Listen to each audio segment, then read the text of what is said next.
So I'd like to introduce Alison Scott, who is currently the Welcome Trust Project Archivist at Glasgow City Archives.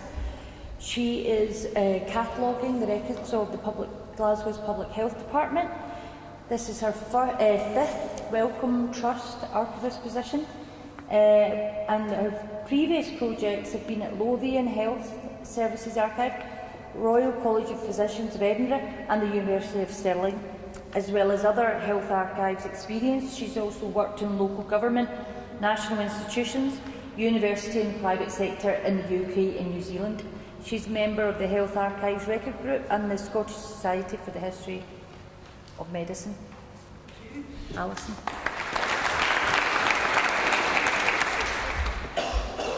The project, Public Health Records of Glasgow, Cataloguing the Public Health Records of Glasgow, supported by the Wellcome Trust. If you don't know about them, they are probably better known for funding medical research, but Sir Henry Wellcome himself had an interest in the history of medicine, so fortunately he gives grants for projects like this to open up resources for the history of medicine, and they interpret that quite widely, so it includes things like public health as well. So what is the project? There are three main parts to it. It's the records of the Public Health Department itself, obviously, which was established in 1895. Prior to its establishment, the remits, the public health remits, were the responsibility of the police commissioners. So I'm also working on their records. They were already catalogued, so that's more of a recataloguing exercise, and I've now finished that strand as well. The third part of the project is the records of the boroughs surrounding Glasgow. As Glasgow got bigger and bigger and bigger, it expanded and took in all the boroughs around it, 13 of them, including this one, Govanhill, and as they were separate boroughs, they all had public health functions. They all had medical officers of health, they all had sanitary inspectors, and obviously their records include a lot of public health materials, so I'm working on those as well. I'm currently working on Partick, so, who are very assiduous in their record retention, and there are 72 boxes of uncatalogued papers relating to Partick. So if anybody's interested in the history of Partick, in about a month's time, you'll be able to have a field day with the catalogue. So I'm interspersing with a few images from the collections. This is a lovely little brochure produced in 1944, an accurate portrayal of a Glasgow childhood, I think you'll agree. It's a nice colour image, but accuracy perhaps not so much. It's more like Surrey or something like that. The Public Health Department itself, the main core records are the annual reports of the medical officers of health. They have a run of over 100 years of these. They are, as time goes on, they get longer and longer and longer and more comprehensive. They are a gold mine of statistics. If you have any interest in any aspect of public health in the city, that is the place to start. A few researchers have said, how did the Public Health Department have time to do anything else other than compile this report? It is so comprehensive. But they did. They were responsible for housing. There was a separate housing department, but that was to do with building new houses as they were required. The Public Health Department was responsible for the other end of the spectrum. They were condemning houses which were unfit for human habitation. So the divisional medical officers went round to slum areas of the city and did these reports on housing conditions and decided which ones were going to go, which ones, and what was going to be put in its place. And then we also had a lot of photographs of slum housing, as Neil already mentioned. Thomas Annan's photographs, there's quite a lot of those in the archive, as you'd expect. Another main function, as you'd expect, infectious disease control. A lot of infectious disease became notifiable, so they had to keep records of the cases, who had the diseases, how old they were, whether they died, whether they survived, this kind of thing. So there's comprehensive registers of those.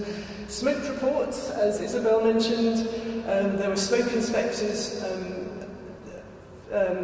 Companies for industrial concerns would have a certificate which showed how much smoke they were allowed to produce according to the size of their furnace, and if they produced more than that, they got prosecuted. And the department was not at all backward about going after the big guys. They prosecuted Beardmores and Arrolls. The registers are full of how much they got prosecuted, and the fines that they paid, and so on. Perhaps less well-known, Port Local Authority records.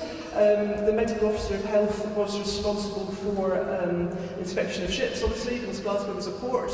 Every single ship that came in, inspecting both the crew and the cargoes. If the cargoes, particularly if the cargoes were food, this aspect of adulterated food being an important one. The majority of those files, 1901 to 1969, there's a concentration in the Second World War. As you probably know, the Clyde was used for the massing of the convoys, the North Atlantic convoys. Every single ship that was used in the convoys had to be inspected. So this is a huge undertaking. So from a logistical point of view, it's just breathtaking what the department had to achieve with not a huge number of extra staff or anything like that. So that's the Public Health Department. That is one of my favourite images. This is from 1938. The department obviously did an exhibition of some kind. So there's 32 of these panels showing different aspects of their work. And this is my favourite one of the wee girls enjoying their free milk while they still could. So that's the next thing is the Police Commissioner's records. As I said before the department was established, the police commissioners were responsible for public health. And the very first act relating to this was in 1800, so it's a quite fairly comprehensive run through the 19th century. People think now of the police as being catching criminals, but of course in the 19th century it's about everything to do with living in a city. Cleansing, fire service, street maintenance, street building, and sewers. There's a lot about sewers. They love their sewers. And of course a separate Baths and Washhouses Committee from 1891 to 1910. Before that it was a remit of the Sanitary Committee, which, as Neil said, it shows the emphasis on baths. We now think of baths as being a recreational thing. Back in those days it's very much about sanitation, hygiene, a place where people can wash their clothes, that kind of thing.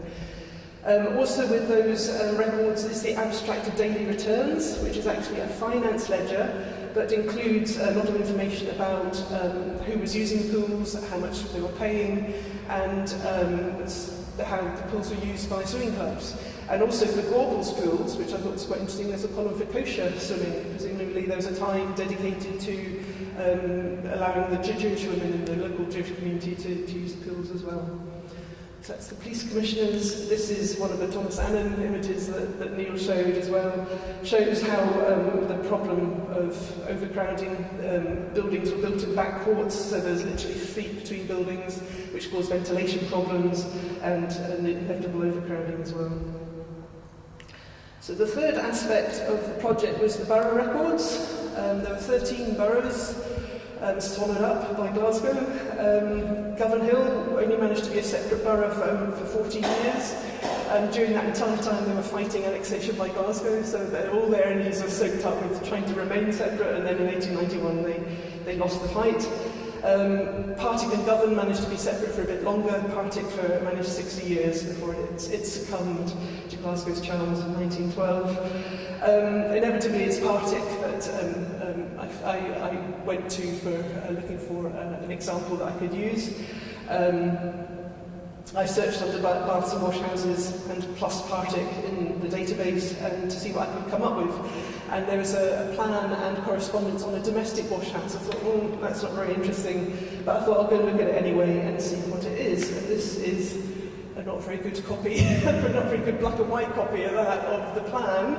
And I was like, oh, that's a bit dull. You probably can't see it. Bottom right-hand corner, Honeyman, Kepi and Mackintosh. I was like, oh, really? And this is 1910. So at the time, Honeyman, Kepi and Mackintosh were busy building the Glasgow School of Art. And here they are working on a domestic washhouse in Partick. So I looked up the correspondence, and this is from the sanitary inspector, James Reed, April 1910, writing to the town clerk. It says, a few days ago I had a meeting on the premises with Mr. Kepi. So John Kepi, the senior partner, schlepped all the way down to Partick to have a look at this tenement and what he could do for the washhouses. It was agreed that he should send in a plan showing what he proposed to do. The plan shows very satisfactory methods of dealing with the matter, and if the proposed alterations were given effect to, the houses will comply with Section 64 of the 1903 Police Act. So I thought, what's Section 64 of the 1903 Police Act? And rushed and found a copy. I assumed that the washhouses would have to be moved because it's a sanitation issue, but it wasn't. It's a ventilation issue. The old washhouses, I don't know if you can see the kind of ghost image in the middle of the plan. were too close to the tenements. And the tenements, the back windows of the tenements were bedrooms, and sleeping apartments, as they were called, had to have a certain distance between the windows and any other building. So the original washhouses were demolished, new washhouses built, the back court was sloped down to create more ventilation, and the whole area was asphalted for additional hygiene, I suppose. So I'm guessing it's the same ventilation, the same act which stopped enclosed bed recesses in tenements, like in the tenement house in Govanhill. Same act would have stopped people living in sleeping in enclosed spaces, because just from a public health sanitation point of view. So that is all that I was going to say, finishing nicely on time. If you want to find out more, that is the website address for the City Archives. I've put up a public health page under collections.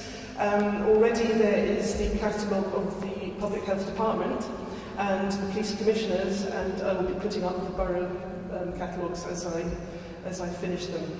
That is the general inquiry email address, and I also have handouts if you want one, giving sources for baths and washhouses within the public health collections that I've talked about. And that's me. Thank you very much.